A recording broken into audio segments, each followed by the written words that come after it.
Hello friends, आज की इस क्लास में आप सभी लोग का बहुत बहुत स्वागत करते हैं।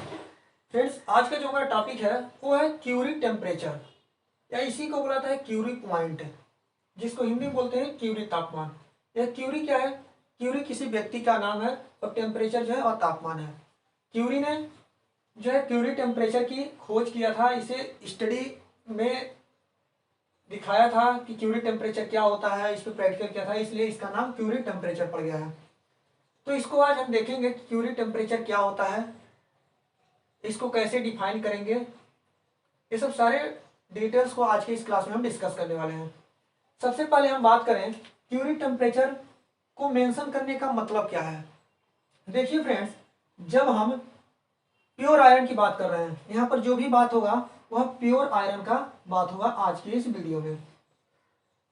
आप अपने दिमाग में प्योर आयरन को लेकर चलिएगा। देखिए फ्रेंड, जब हम प्योर आयरन का मतलब हुआ इसमें जो कार्बन का परसेंटेज है वह अवेलेबल नहीं है, 0% कार्बन है। प्योर आयरन का मतलब हुआ इसमें प्योर आयरन, जो भी हम स्टडी करेंगे प्योर आयरन के ऊपर स्टडी कर रहे हैं क्यूरी टेम्परेचर का। यहाँ पर हमने दो एक्सिस लिया है, एक्स एक्सिस और वाई एक्सिस। वाई एक्सिस पे टेम्परेचर को डिनोट किया है और एक्स एक्सिस पे टाइम को मैंने डिनोट किया है। हमने जब देखा कि प्योर आयरन को गर्म करना स्टार्ट किया 0 डिग्री सेल्सियस से लेकर के उसको लिक्विड फॉर्म में कन्वर्ट होने तक, तो स्टडी में पाया गया जब 0 डिग्री सेल्सियस से लेकर के प्योर आयरन को गर्म करना स्टार्ट किया गया तो 910 डिग्री सेल्सियस पे इसका फेज चेंज हुआ। 0 डिग्री सेल्सियस से 910 डिग्री सेल्सियस तक यह बीसीसी स्ट्रक्चर था और अल्फा आयरन था। मतलब इसका जो फेज था वह अल्फा आयरन फेराइड था। Alpha iron ferrite BCC structure. फिर जब 910 डिग्री सेल्सियस से ऊपर गर्म करना हम स्टार्ट किए तो हम देखे कि 910 डिग्री सेल्सियस से लेकर के 1400 डिग्री सेल्सियस तक इसका जो फेज है अब चेंज हो गया। बीसीसी स्ट्रक्चर से चेंज होकर के यह एफसीसी स्ट्रक्चर बन गया। स्ट्रक्चर आ गया इसका एफसीसी। अब यह बन गया गामा आयरन और इसका जो फेज हो गया यह ऑस्टेनाइट फेज हो गया। ऑस्टेनाइट फेज हो गया। बिल्कुल आप ध्यान से देखिएगा, ये वीडियो बहुत ही इंटरेस्टिंग है, बहुत ही मजा आने वाला है। इसको देखने के बाद आपको लगेगा हाँ मैंने आज कुछ टाइम दिया है तो कुछ सीखने को मिला है। अब हम देखें, जब 1400 डिग्री सेल्सियस से ऊपर प्योर आयरन को गर्म करना स्टार्ट किए तो 1400 डिग्री सेल्सियस से लेकर के 1539 डिग्री सेल्सियस तक इसका कुछ अलग फेज आया। और यहाँ पर जो स्ट्रक्चर आ रहा है वो पुनः बीसीसी स्ट्रक्चर आ रहा है। बीसीसी बोले तो बॉडी सेंट्रल क्यूबिक स्ट्रक्चर, और ये हुआ फेस सेंट्रल क्यूबिक स्ट्रक्चर। यहाँ पर भी बीसीसी स्ट्रक्चर आ रहा है 1400 से 1539 के बीच। बट यहाँ पर जो हमारा अल्फा आयरन था बीसीसी स्ट्रक्चर में, अब अल्फा आयरन न मिलके ये जो आयरन हमको मिल रहा है यह मिल रहा है यहाँ पे डेल्टा आयरन। क्या मिल रहा है? डेल्टा आयरन यहाँ पर मिल रहा है। और इसका फेज जो मिल रहा है फेराइट ही मिल रहा है। बट इस वाले फेराइट में और इस फेराइट में दोनों में डिफरेंस है। आप लोग ये मत समझिएगा बीसीसी स्ट्रक्चर का ये भी फेराइट है और बीसीसी स्ट्रक्चर के भी फेराइट है तो दोनों फेराइट सेम है। इन दोनों में क्या डिफरेंसेस है?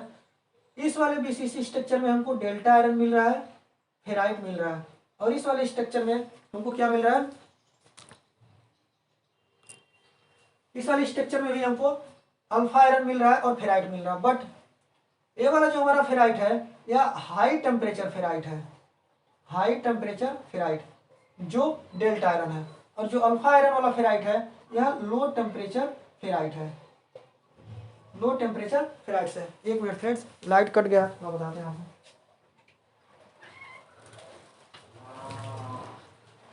लो टेम्परेचर फेराइट है।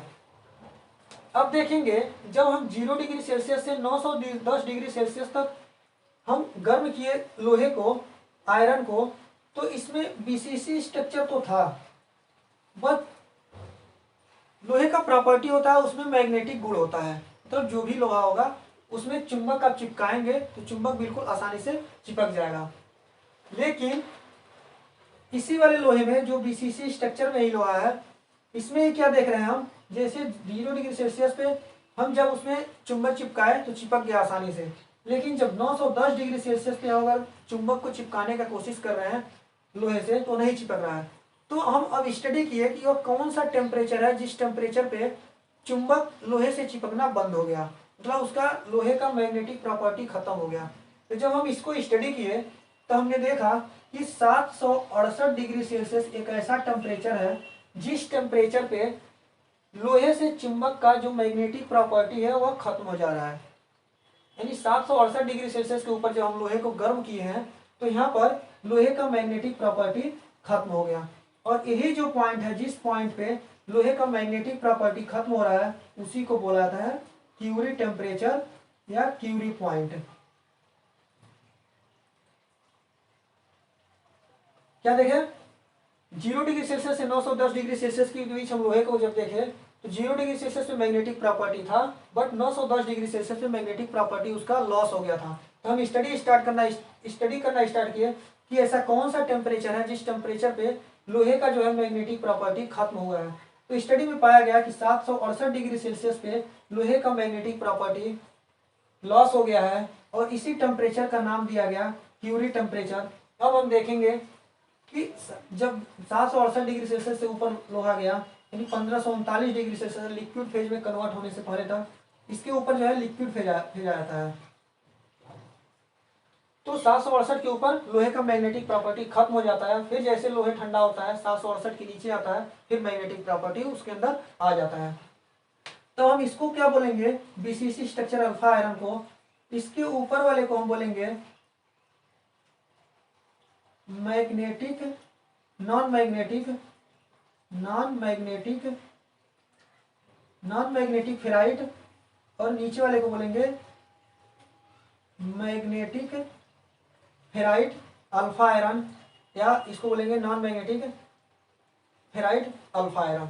यानी 768 के नीचे वाला जो आयरन होगा वह मैग्नेटिक आयरन होगा और ऊपर वाला जो होगा वह नॉन मैग्नेटिक आयरन होगा।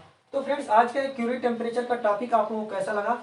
अगर वीडियो अच्छा लगा होगा, समझ में आया होगा, वीडियो को लाइक करिएगा, चैनल पर पहली बार आए चैनल को सब्सक्राइब जरूर करिएगा। थैंक यू फ्रेंड्स, मिलते हैं फिर से अगली वीडियो में इसी तरह का इंटरेस्टिंग टॉपिक के साथ। तब तक के लिए जय हिंद, जय भारत।